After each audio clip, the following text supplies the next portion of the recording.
Hello one and all, and welcome to Behind the Glass, your weekly automotive podcast hosted by two rather uninformed enthusiasts. No. I'm Sam from the YouTube channel Seen Through Glass. I'm Tony from Gravelwood Car Sales. And you can watch us each week. We hope you enjoy the episode. I'm a little bit cross with you. Me? Yeah. What have I done? You sent me a text over the weekend that said, I'm about to buy a Spider RS. No, I said no. Yes. Shall I read it back to you word for word verbatim?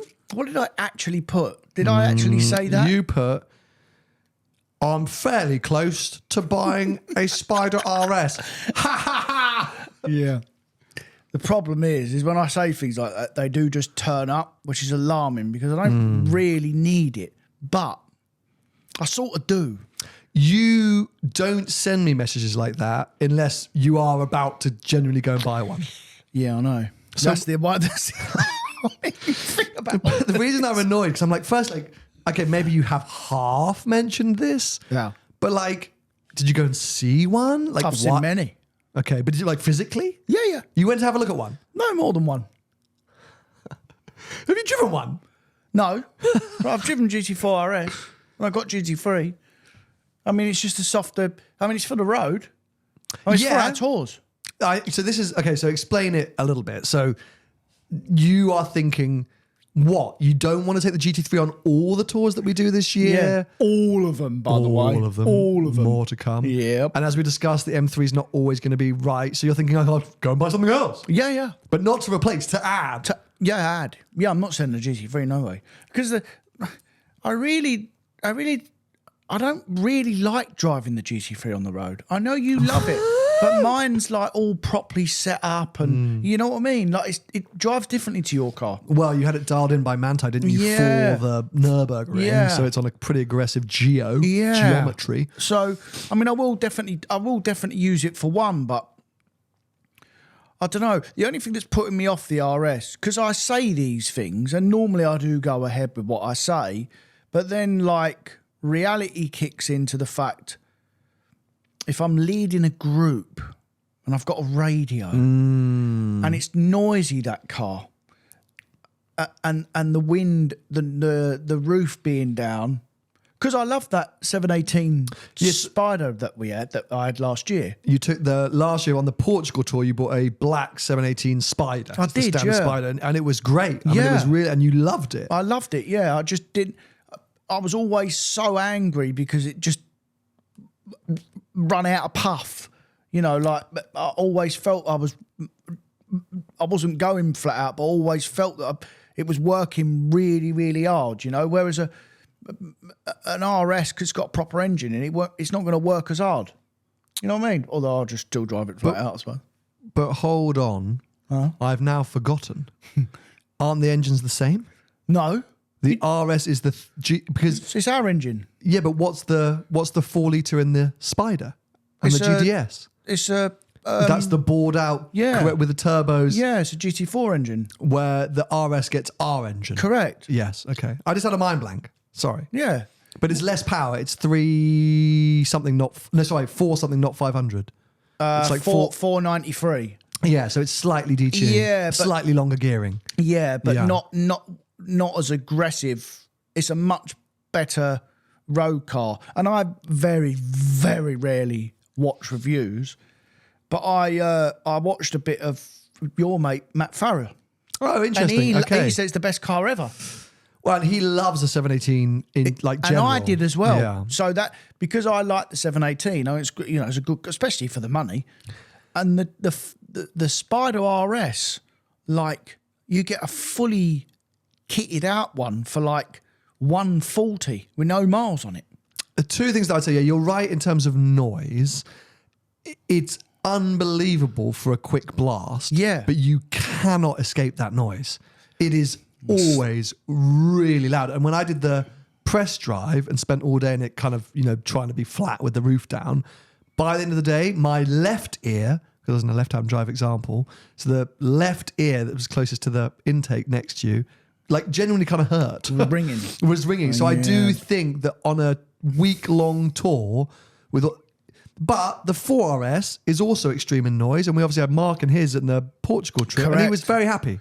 He never complained about the noise, did he? He didn't know, and the only reason why I wouldn't go 4RS because I've got the GT3 and it's more focused, the 4RS to the Spider RS. The Spider RS is dulled back a bit. Yeah, well, only a tiny bit. In the Okay. same way that my ST suspension upgrade on my GT3 is slightly more road compliant. Like, it is barely noticeable. It is a ECU tune. Yeah, and then like because I keep having words with myself about Spider RS, I then thought, well, why don't I get a Roma or a 488? Audio listeners, Tony just sort of popped his neck in a sort of football. Come on, let's have your way. Because Roma's the same money. That's the joke, isn't it? Yeah. Knowing you for the Spain and Portugal trips, Spider RS. For the other trips, wink, wink, I'm looking at you in the eye, wink, wink. The other trips, Roma. So I don't want both. No, I know, but so you've got to decide. Okay, could you get away with taking the GT3 in Spain and Portugal, and then using a Roma? Because I think the Roma, you would get a little frustrated. I think as great as that car is, up on its toes, I think there'll be some roads where you're like, oh, I should have bought the Spider. Yeah, but this is the problem as well. And then another car that I thought of, which I know that would be completely fine, and they're all this money, by the way, but dull, is Turbo S. Oh yeah, no, dull. But it's too dull. But the front end's too wishy-washy. You know what I mean? It's not. Yeah, no, not a scene. I think. Might as well have to keep the M3 at that point. Well, my only argument to you would be Just don't know what to do. 488 Spider. Yeah, well, But you've been there, done that, and you'd want it to be a pista, wouldn't you? yeah, that's the problem. And 488 is a fantastic car, and I do still love them. I still think for the money, I think there isn't really much else you can get that's better. But then when you get if you're looking at decent Spiders, you're then 160, 170. It's different money, mate. What about Huracan Performantes? Go back to that. You got one of those. You loved it. No, Where are they at money-wise, though? They've got to be in that ballpark, they're aren't they? same. They're 170, 180. 600 LT Spider. 600 LT Spider, mate. Yeah, they're 140. They are 140. That's the car. That is the car. Because that car has the road compliant. Like, that's the McLaren that, you know. Yeah. Well, I looked at Artura because it's still got warranty and Interesting. and I thought, well, that would do a job but I've never had a 600 LT, and I said for many years I'd never buy another McLaren. And the problem with the McLaren is when you want to come out. Oh, I so want you to buy a McLaren. I really want you to buy a McLaren. The problem is that Yeah, how do you get rid of it at the end? that's my. I'm not afraid about having another because I'd almost like be reminiscing because I haven't had one for 7 or 8 years, and actually, do you know what? I've driven 600 LT, and it's a proper car. Proper car. Great size. Especially for the money. Yeah. The Artura will be similar, obviously, but more modern. Yeah. It's a great car. Yeah, I know you said that. Great. Yeah, and they're similar money. The same money. insane, They're isn't both 140. Sorry, LT is obviously just an LT, so it's just a bit more hair raising, a bit more you. Yeah. But Artura is, and for the tours when you're not setting Nürburgring lap times, you don't need to be flat. I'm leading a group. I don't need to drive like We're that. on a scenic tour. Correct. So I need a convertible for scenic. Yeah, and Artura Spiders are way too much money. Are they called Artura Spiders? I don't know what they're called. Right? Yeah, it's too much money. Because in an ideal world, a Spider's the one to have because of the weather and lovely. Yeah, but yeah. actually, if you're on a radio, or you need to listen to instructions, you can't hear anything. Well, no, but we could kit you out. You just need an earpiece. And most of these modern convertibles are pretty well, like the buffeting is pretty low. Like, they're pretty good. They're I think you'd better, be fine. you're right, You yeah. were fine in that 718 Spider. You were totally fine. Yeah, you're right. So I think you can get away with it. But, what an interesting conundrum. So I think, let's go shopping. All right. I think let me try and find you some alternatives to What, the Spider roles RS. reversed? Yeah, roles reversed. Yeah. On what are you doing Friday this week? Well, I'll be at work, but I'll work for myself. I'll do it all right. Can I borrow you for a few hours? Yeah. Okay, so main channel video. I've just decided this. Main channel video coming this weekend. Let's go shopping and let's try and figure this out. Yeah. Because I think there's a few things that we could look at. It's such a good price point. I really want it to be the McLaren. The Maybe I'll problem. message McLaren, see if I can get an Artura for the day. Yes. Let me text them now. The problem is, right? Can I tell you something? Yeah. The problem is with that price point, you're bloody well your oyster, mate. There's so many different cars you can buy. Hi, guys. Short notice, but any chance you have an Artura I can borrow for the day on Friday? I will explain the concept if you say yes. I'm not going to mention your name. No. Let's hope they read that before they watch That'll it. be so good. Yeah. Good. Okay, well, I'll let you know if I get a reply. They're pretty good, McLaren. Yeah. Well, okay. I'm going to drop a bombshell. Are you ready? Tell me. I also thought about buying a new car. Did you? Yeah. So I had a tough weekend. The daughter was sick all weekend. I've had about 2.5 hours sleep. So obviously I set myself this goal of trying to buy another Ferrari at the end of the year. I sort of said, I would love to have a sort of almost like an F-type in my life that is a Ferrari. But that's a sort of end of year goal. It's a big goal. Got to work hard. Got to make some cash. And I thought, well, is there something which I could buy now? Oh no. And use for 6 or 9 months and then sell and move into the Ferrari. Just because, I don't know. I just, what happened? At 3 a.m., I was like, I can justify this somehow. On the various automotive platforms. Yeah, I was just cruising. I was browsing the listings and looking at reviews and just going, Now, there's many things that we've discussed before. Of course, How much you got to spend? Well, that's not important. Yes, it is. Around 100 grand. Yep. Around 100 grand. There's XE Project 8 and, all these different things. Can you get one of them? Oh, yeah, easily. But you're going to be so furious. I fell on to the new Carrera T. And I've just heard the entire audience sigh. Well, I've got one of them in stock. No, you don't. You've got a 992.1. Have I? Yeah, you've got a 992.1 Carrera T in stock. What, is there a 2? There's a 2. Just come. And Nice. importantly, I think, they have dropped a cog and it now has a 6-speed box, not a 7. Right. You want the 7, no? No. Well, the thing is it is literally the same box. They've literally just dropped a cog. Yeah, because the ratios are going to be longer now. Well, that's the thing. The ratios, well, yes, but theoretically that 7th gear is almost an overdrive. It is a cruising gear. Okay. So, yes, it has made the ratios unbearably long. But I just like 6 instead of 7. And it comes with a really nice wooden gear knob. Even numbers are much better than odds. And everyone who's driven that car has absolutely applauded it. And the thing is, 992.1 did not get those applaudings. I don't know. I just got in the configuration. I got all excited and I thought, you're going to order one? Well, I thought, YOLO. When in Rome? When in Rome. But can I ask you something, though? Yeah, go on.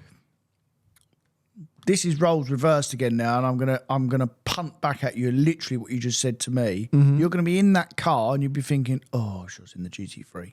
Yes, I will. It's too similar, mate. It's way too similar. Way too similar. I just want a Carrera T again. Yep. I just like a Carrera T. But what are you gonna do with it? I don't know. That's just fart around in it. I just want a Carrera T. I watched. Who did I watch? I watched Savage Geese. I watched Zach on Smoking Tire. I feel like I watched something else, and they were all like, "This car's amazing," and "Oh my god, I love the Carrera T." And I was like, "I like the Carrera T too. I'm gonna buy one." Things that you think about at 3 a.m. It's so dangerous, isn't it? So and because dangerous. it's coming into the spring now, Yeah. and you want to get your cars out, and you want to come on a tour, like it's. I think that's what it is. Yeah. And also because my Challenge is in pieces, so I can't drive that. GT3 started making a weird noise the other day. I had to get this in to get looked at. I don't know. I was driving it in town. Just had I went over a few speed bumps and I reversed at one point, and there was a real weird metal clanging from the front. So I dropped it off at Windrush and I said, "Guys, just as you're moving it around, because they take it up to be washed and they move it around the thing, just let me know if you heard a weird clanging, because I just had like a bit of a weird, almost like the bump. It was hitting the bump stops too hard, or like there's something weird." And so they texted me 2 days later saying, hey, we just took it up for a wash. And yeah, we did hear a bit of a weird clanging. Might be worth getting looked at. So I actually called Litchfield. Obviously, it was there over the winter getting the various. I was like, would you have done anything in the Geo that might have got loose or something? And they were like, no, but send it back to us. We'll have a look because they're great. And they took it for a road test, looked through it, said everything's fine. There's absolutely no issues. We couldn't hear a noise. There's nothing hanging off. We've looked at everything. The car should be fine. So I was like, oh, okay, weird. So I'll get it back and I'll take it out this weekend. But I've been invited to an event on Sunday. Yeah. And I was like, oh, I'll take the GT3. But then I just took the GT3 to Duke of London and I was like, oh, it'd be nice to have something else to take. Well, you have got something else in a minute when it's back. The But it's CS. in pieces. So that's why I think at 3 a.m. on Saturday, sleep It's gonna be back in a minute. I was like, oh, I'll go buy something else. No. What an People are idiot. going to be so angry with that statement. Oh, so annoying. But no, the CS has been delayed. Got a message saying it's now going to be April, not March. All right. Well, that's all right because you've got the So it's GT3 got to until go for then. PPF. It's basically not going to be till May, isn't it? All right. Well, you got plenty of events to do after May. Oh, I know. Anyway, got some things to discuss. Yeah. Got some news stories. But firstly, want to pick up on, did you see Chris Harris's adventure in his 458 Spider? I actually saw bits of it. Okay. To be fair, not for the want of going in on him. Oh, God, what's happening now? No, I'm not Don't going to do go. that. I'm not going to go in on him. What? No. Why have you been rid of Chris? No. I'm not going to go in on him. He hates me enough as it is. I don't know, mate. I don't know. Every time I see or hear something about 458s and how good they are, I instantly just think 488 because Right. it's just better in every way. Like I understand the NA bit and I understand where people come from, but nowadays, in my opinion, it's just not that good supercar anymore because things have moved on. It's 15 years old. You know, everything inside is bloody old. Might as well be in your car, the CS almost. You know, like... This is so funny because I bet you had the exact opposite reaction. and there's still... The big thing for me with that car, I mean, to give it credit, it still bloody looks like a modern car. Yes. That's the good thing. It was so advanced when it come out, and it was. And, you know, it's one of them cars that moved the goalpost. Yeah, I bloody had 3 of them. Yeah, of course. And I had a Speciale. Yeah. So, but it's not that good of engine. As far as I'm concerned. Oh, this is so aggressive. No, mate. It's the reason why I sold and the Speciale because you can't shut the bloody thing up. Mm-hmm. It just revs its nuts off. And then we went into this new era with Ferrari, the turbocharged era, where just overall it was just a much better car. If the 458 was 80 to 100 grand, I'd sort of get it. A good one's still bloody 150.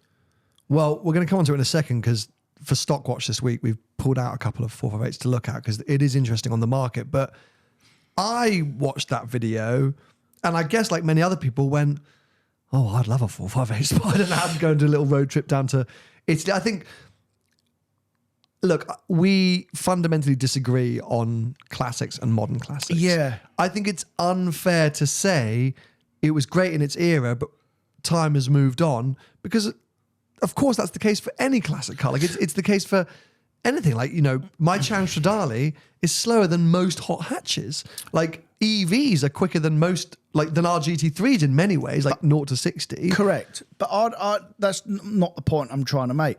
I'd argue there's something special about your CS over a 458 and even a Scud. You know, they're not better cars than a 458. A 458 is a much better car, but there's something about them cars. Would you say that versus a Speciale? A Speciale is special, but to drive, I don't think it's as special as your car. Oh, wow. Someone record that, please. No. And create a loop that I can just play constantly in this studio. Mate, the Speciale is unbelievable car, but it was in an era where directly after that, everything that come was just miles better. You know, I know that people say it's the best driver's car ever, but in my opinion, it's just. I had one for 2 years, mate. It's just not. The Pista's way better car to drive, way better in every way, and the reason why people think that is because of that bloody screaming engine, and I get it. I understand if you want an NA car that screams its nuts off and you drive it once a week. I completely understand. I get it. But when you start doing long road trips and lots of miles in one, people do. What Chris just did, he drove it to Rome. Yeah, I'm sure. And I'm sure he had a lovely time. If that's what he likes. And if that's what he likes, then fair play to him. And I understand. I completely understand. But I would much rather, especially for the same money, because money's what I think about all the while, because my job to think about. I would be so much happier and better in a 488 Spider because they're similar money. Well, okay, good link, Tony, because it's time for Stock Watch. Lovely. Finding the best cars on the internet so you don't have to.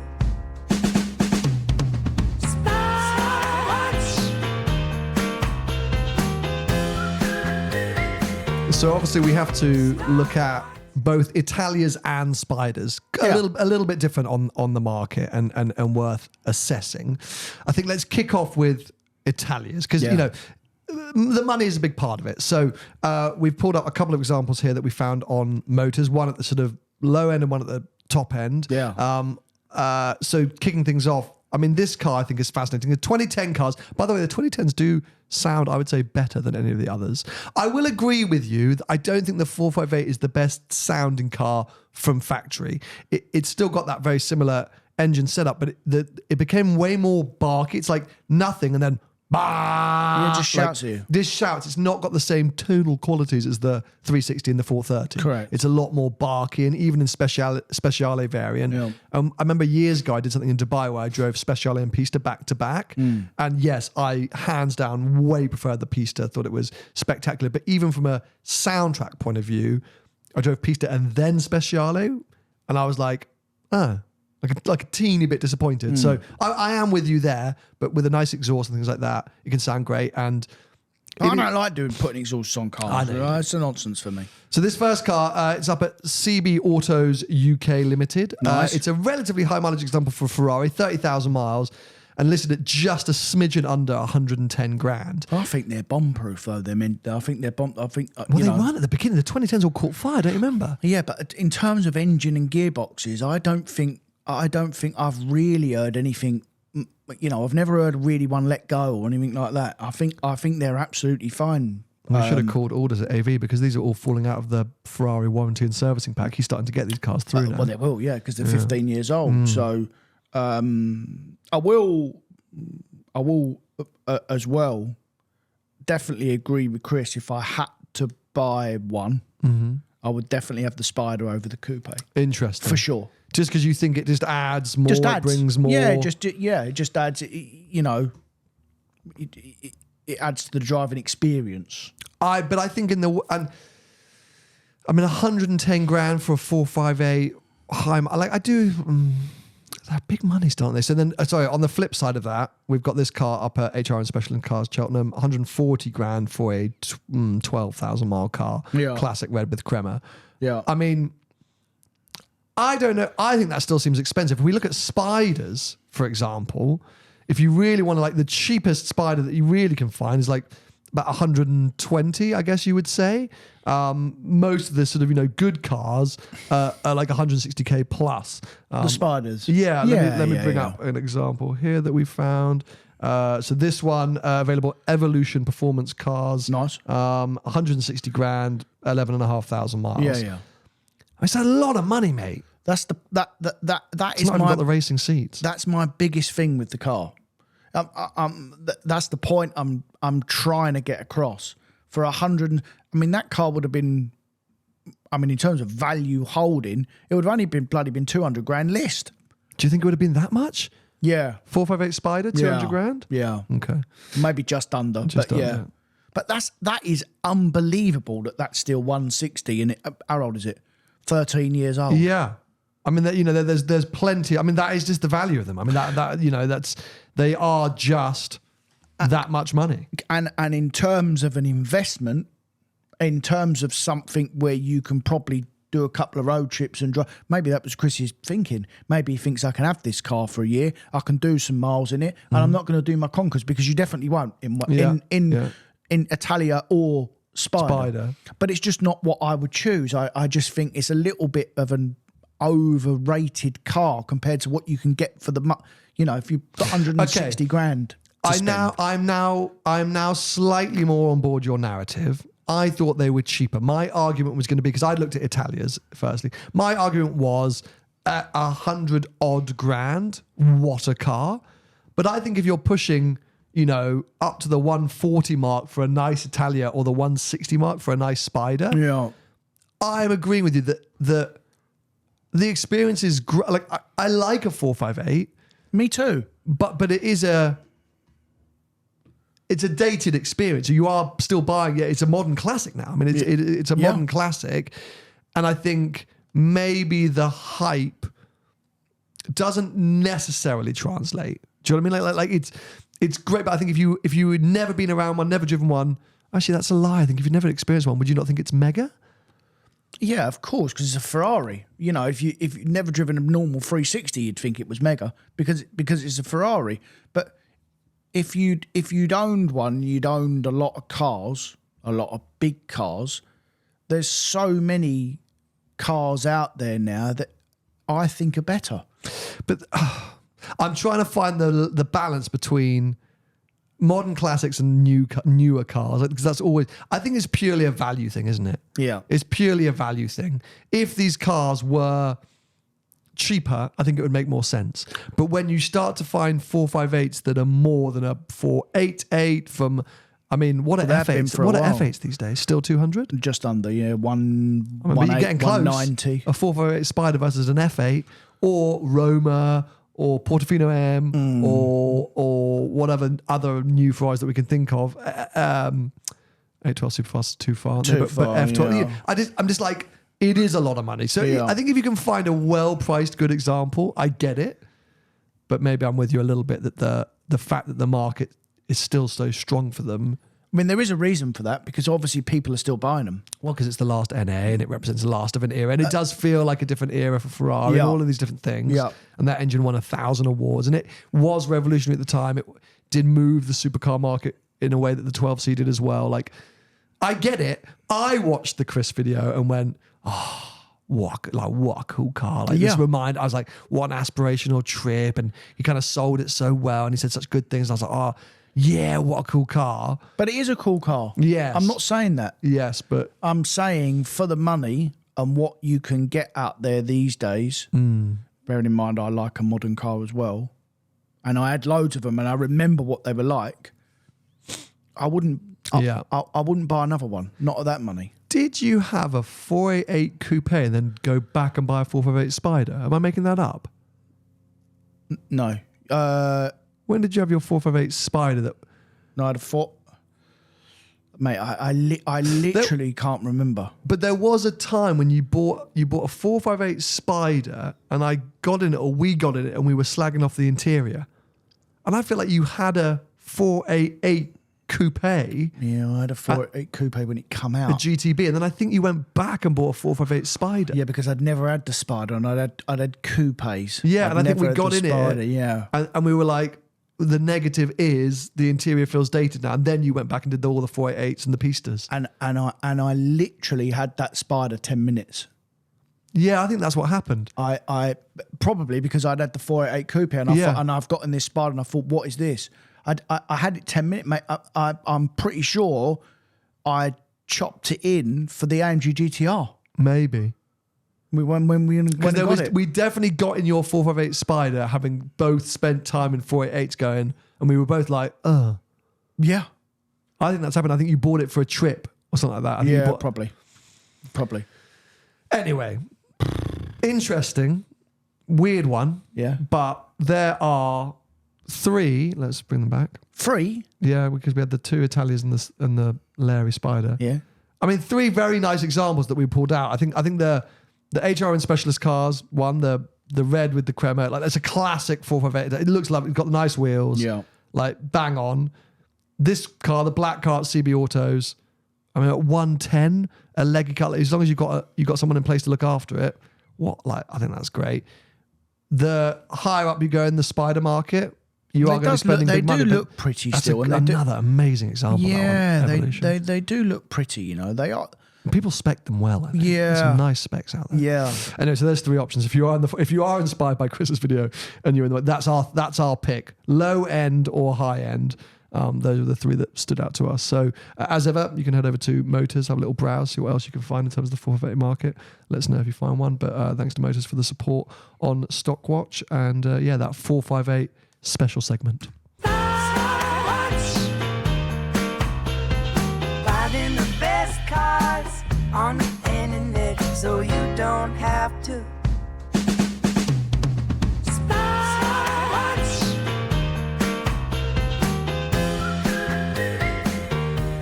Love this song. I do just find myself singing it all week now. Do you? Yeah. Anyway, let's get into some news because there has been some news. Firstly, news that we broke about 4 years ago.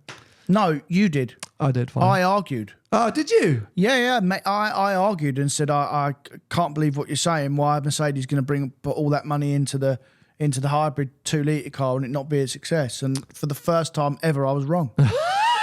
First time ever. Yeah. Where Mercedes have confirmed they're going to be bringing back the 4-litre V8, which that's a lovely engine. I have to say, RS6 GT, just to wrap up that, I had that loan last week. Obviously, we spoke about it before I'd driven it. You better not, mate. No, it's a really nice car. Oh, my God. It's a really nice car in the same way that an RS6 Performance is a really nice car. But you had an RS6 for 10 minutes and sold it because you didn't like it. Now you're saying this is a really nice car. Yeah. I didn't like owning an RS6. Right. I didn't like the fuel economy. I didn't like the excessive value. I didn't like the fact that it was losing value hand over fist. I didn't like the not faux performance, but it's big and heavy and you actually can't throw it around. Yeah. I didn't like the fact that everywhere I went, people wanted to talk to me about it because it was a green and tan RS6 and they thought it was the best thing to slice bread. Everywhere I parked it, I was worried it was going to get nicked. I just didn't like owning it and living with it. Fair. But having one on loan and just doing what was close to 1,000 miles and just farting around with it, knowing that I could just give it back at the weekend was lovely. Yeah, fair enough. And the thing that I'd missed was that big hunkering V8. Yeah. It's a great engine. Yeah. And so is that Merc 4-litre V8. Yeah. We always call them crate engines, don't we? Yeah. But bloody going anything and they're unbelievable. Ready to rock. Yeah. And they've confirmed that 4-cylinder disaster was a disaster. And so, bringing it back, starting off with the CLE 63 and then other models, which... Nice. I mean, it's kind of amazing, to be honest. Yeah. And good. And we are seeing this now. Maybe we need to do a full episode on it. There is such a movement by the manufacturers, and I think you did predict this, to basically just go, F you governments around the world. We're just going to do what we want, and you're going to have to figure it out. The pushback on powertrains, model lineups, all these different things, it's all changing. And it's been quite quick. I would say suddenly in the last 6 months, the majority of major manufacturers have gone, we're abandoning this plan, we're changing this strategy, hold on a second. This isn't working and we need to recorrect. And even, I don't know if you saw, the FIA came out, well, I can never say his name, Ben Suleiman, anyway, the FIA president, saying everyone might even look at V10s coming back. With e-fuels, I mean, it's unbelievable. Yeah. The world has slightly spun on its head, not from a legislation and government point of view, but from a manufacturer point of view of going, well, look, But this has been going on for a while, and I know they're announcing it now and they're pushing back now. but there would have been internal conversations ages ago about this. You know, this is in the background. This has been going on for a couple of years because they would have started to see the decline, and they know from their engines, from making cars for 100 odd years, they know what an incline and a decline is. So they'd be looking at it and going, "Oh dear, we need a contingency plan here because we're going to stop making money any minute." And that is the most important thing for manufacturers. Let me see. There's two things I wanted to mention, but when did we mention this? I think, did we do it as a title of Everybody Behind the Glass? Mercedes. Because you say this, and we actually have ways to back it up. Well, it was 2 years ago. I think it was longer. Do you? Well, okay. I'm good. Should I out The thing is, we've said so much. We talk so much nonsense every week. But this was said to me. Oh, I'm gonna say it. I'm sorry. By Shmee. Sorry, Tim. Yeah. Shmee told me this years ago. Years ago. As in, like, and he knows, and he would know. He knows. And he broke that to me. So your whole thing of like manufacturers are so far ahead of us, and all of these. Yes, because he knew about this. Yes. Literally, I think at the launch of the C63, Yeah. like he knew that they were going to bring back the V8. Yeah. So they'd already made that decision, but this has taken this long to funnel through. And sorry to wave that flag again, Porsche and the whole, we're looking at putting, combustion engines back into our model lineups or whatever that, they're making their moves that we spoke about then last year. Yeah.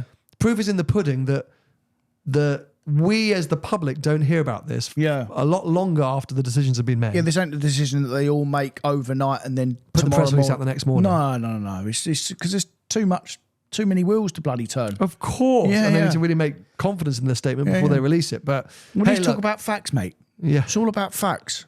You know what I mean? We're straight fact givers. Literally fact givers. we We're not messing around here. So get your facts right. But exciting for enthusiasts. And I don't think you can have an AMG without a V8. So I'm excited and intrigued for that. Toyota, as we've mentioned, getting ready to reveal their LFA successor, which I think is going to be intriguing and exciting. V10? Well, obviously the LFA had a V10. I think if they bring it out with a V10, that would be major. Yeah. Because that engine is basically dead. Oh, I went to see the Temerario. The Huracan replacement. I like that Oh, car. mate, I like that like car the too. idea of that car as well. I got very excited. Did you? Then I found out the price. 300. Yeah, it's all the cash. Yeah, spec'd up. It's going to be More than 300. No, I think 300. I think probably like. It's 296 money. Yeah. Yeah. So, but Nice. I went down to, where did I go? Tunbridge Wells. Oh. Lamborghini Tunbridge Wells. That's Nice a big dealer. old- Yeah, they nice used to dealer. service my Performante. Oh, okay. They did, yeah. Nice place. And they had a sort of show car in. I think it's good looking. It's definitely sort of more Gallardo than Huracan. It's very boxy. It's very, very boxy. Fair. Can you get in it? Yes. So like the Revuelto, the interior space is mega. I mean, Wow. it must be very similar. It's really nice, the interior space. Loads of headroom, I can stretch my legs out, like really comfortable inside. Good usable boot. What was the boot on the Huracan like? Because in my head, it wasn't Small. that big. It's good. They purposefully put 2 travel suitcases in there to show you that it's usable. So that's good. And it's obviously got that high revving V8 in it. Yeah, I like the idea of Yeah, that I car. like the idea. So I literally said to them, I said, as soon as this is drivable, please call me. Yeah. So that was cool. But yeah, the world is moving away from V10s was my point. So if then Lexus come out and drop a V10 back in a car, I mean, that really is the manufacturer saying F you to all this, Well, Toyota have been very vocal as well over the Very, years, very vocal. as in we are continuing with combustion and hybrid cars. Yeah. So, yeah. Meanwhile, this was a confusing one because BMW are sort of, teasing or revealing that IM3, the electric M3. So we're going to get this new 3 Series any day now, the Neue Klasse, Nice. which we've been told is going to be available in PHEV, ICE, EV, like all variants. They're It seems to hedging be their a bets, aren't they? BMW strategy that you Yeah. can have all versions.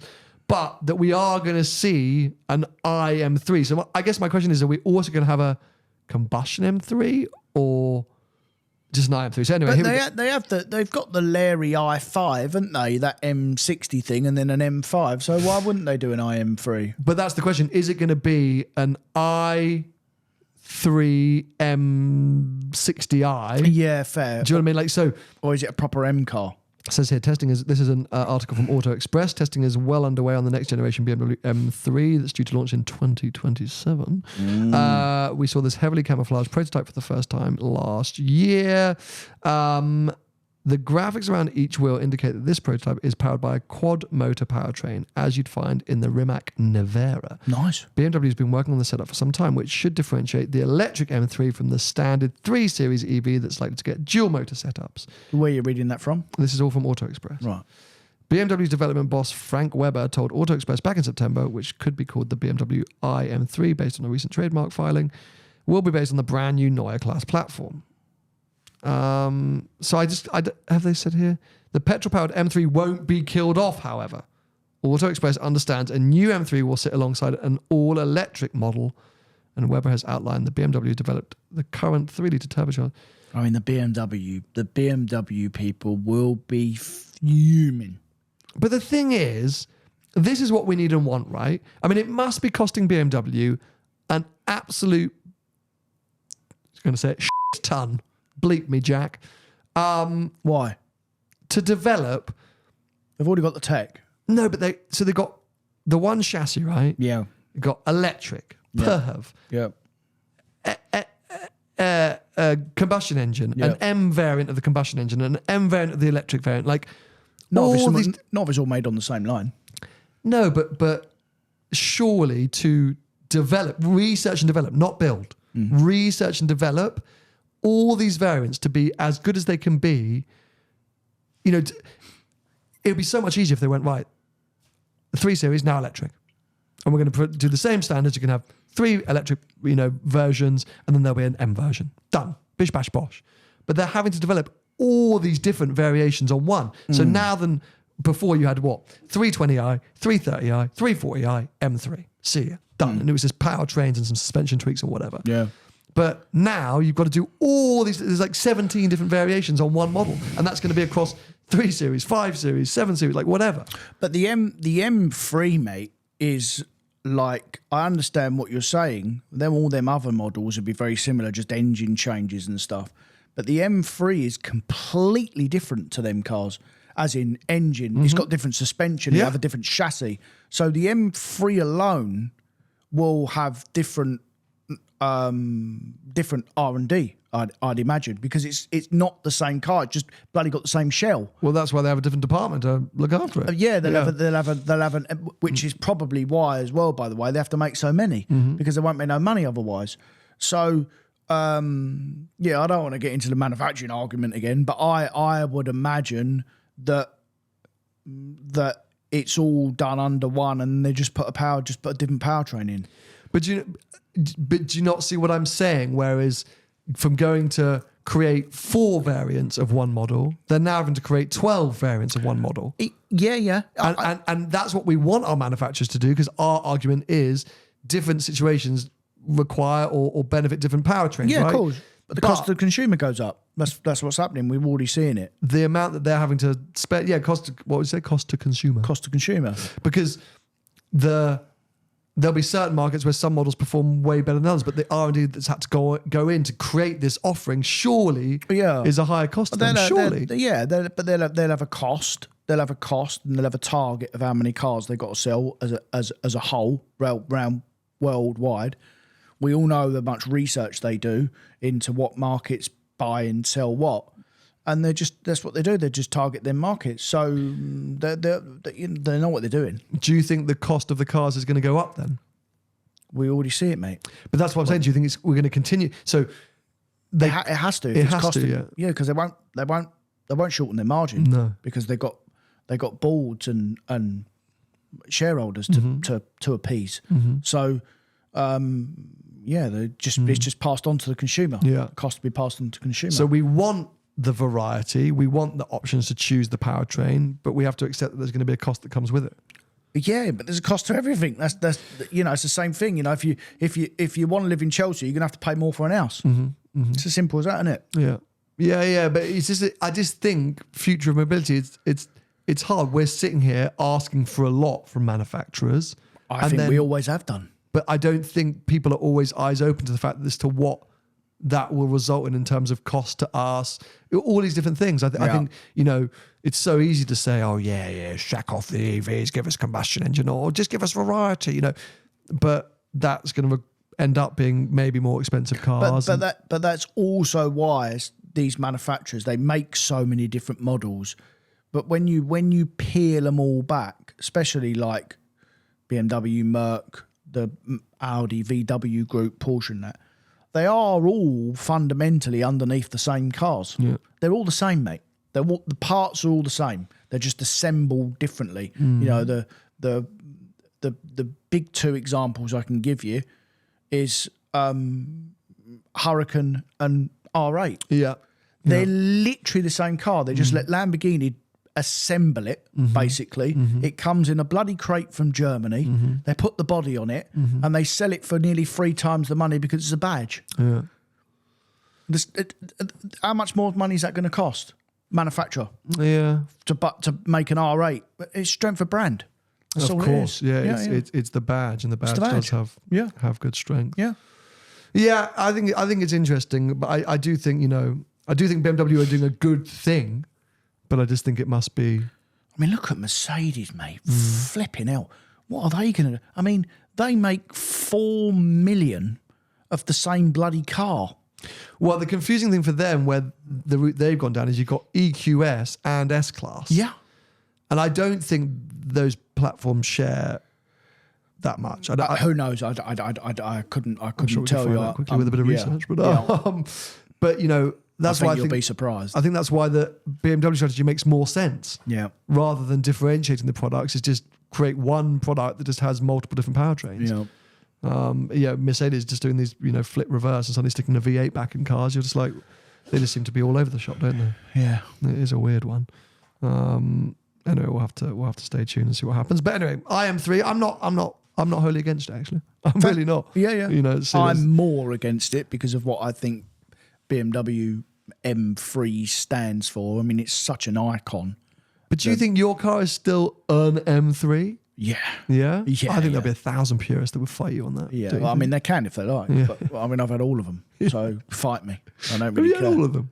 You haven't had all of them. Are you joking? What generations? You've had every generation of M3. E46. Okay, do you have an E30? Not an M3, no. No, I missed missed. one. No, because I was they're gone now. Yeah. And when I was a kid, they were just too much money. Okay, so you started at E46. Oh, wait a minute. What No, about the E30 was too. So I had an E36. Yeah, okay. Which were famously awful. Yes. Yes. Yes. Yeah. And then I had E46. Yeah. E92. Yeah. Both of them, coupe and convertible. Yeah. And M3. Yeah. And then I had the spiky version. Yeah. Which I've got one in stock at the moment. Yeah. I've had like millions of them. Sure. Personal and stock, and the new one. Which has been the best. The new one. Yeah, I thought you were going to say that. It just is the best, mate.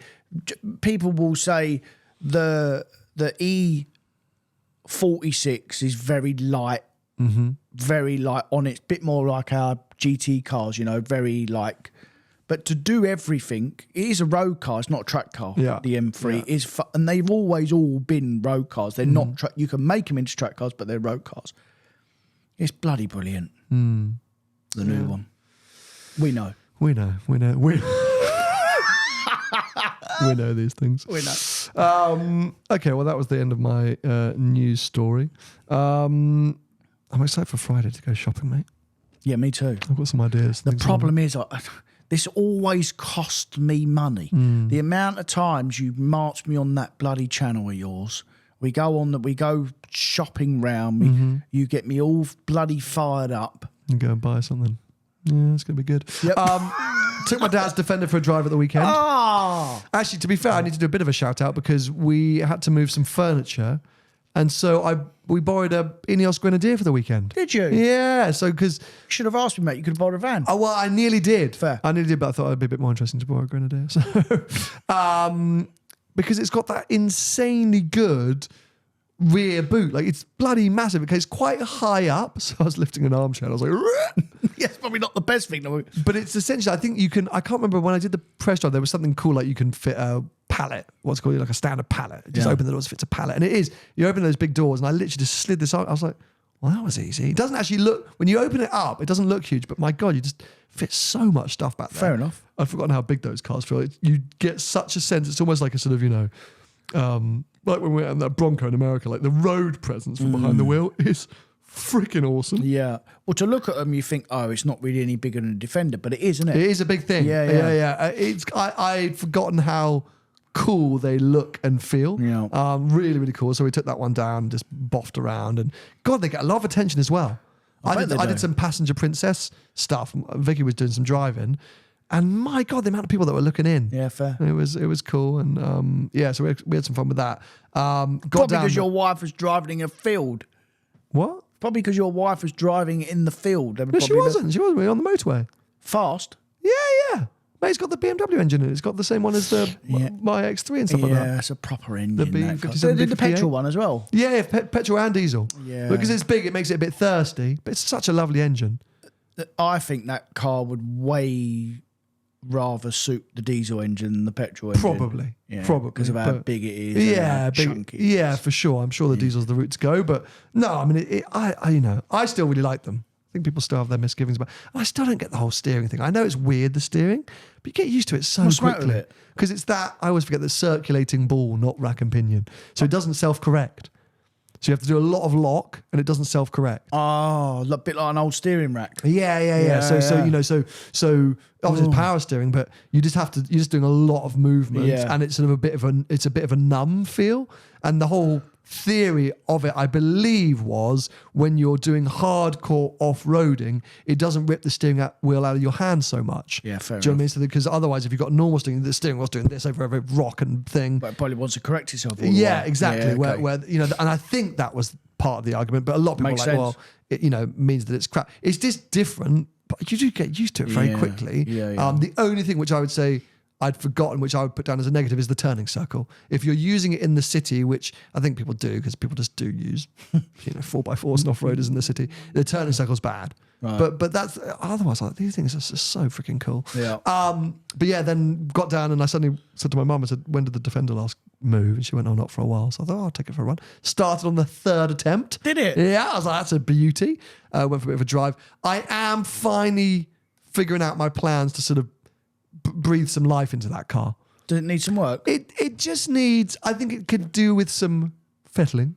Okay. My dad did look after it fairly well, and the fact that Didn't it he just started restore it? Yeah, he did, but he restored like the colour of the bolts. Oh. Do you know what I mean? Like he restored it like very yeah, windy, yeah. but it's not in bad shape. Fair. But I messaged Tatty over the rover, yeah. and I said, could you help me kind of maybe One-eyed Steve should get involved. Yeah, should get one-eyed Steve involved, and I think just help me just get it looked over.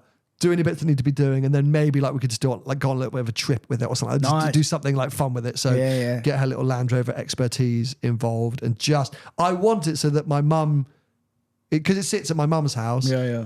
I want her to think, I'll take the Land Rover, not have to worry. Yeah, fair. So I want it to be turnkey, and then maybe visually just undo some of the disastrous decisions my dad did, but it's got to remain my dad's. I just want it to be turnkey. Because the minute, every time I go, I think, Is it going to start? I think I should start it, because otherwise it's just going to die. But how old is it, mate? I bet it's 40 years old. 1989, same year as me. Yeah, well. Oh, wow. And power steering sounded like it was going, and that was the only thing. When I'm amazed it's got power steering. Yeah. I was like, that's about to go. So anyway, I hope springtime might get into a bit of a series with that, if I can get it all plotted and planned and get Tatty on board to kind of help me out. So let's see. Anyway, that's that, mate. Anything else? Has that been an hour? That's been an hour, mate. Can't have been. That flew by, didn't it? We were just chatting like old women in a coffee shop. What an un-2025 stereotype that I will have to delete from the... Well, there's anything else you had burning desires to discuss? No. Happy days. If there is, I'll save it to next week. If we're done an hour, I'm out. You're out, back to work. Yeah. As ever, if you're intrigued to learn about future driving tours, ontheroad.tours. We have some spaces still available, Spain and Portugal, so go check that out. And otherwise, you can follow us on various social media platforms, and we'll be back with you for another episode next week. Bye-bye for now. See ya.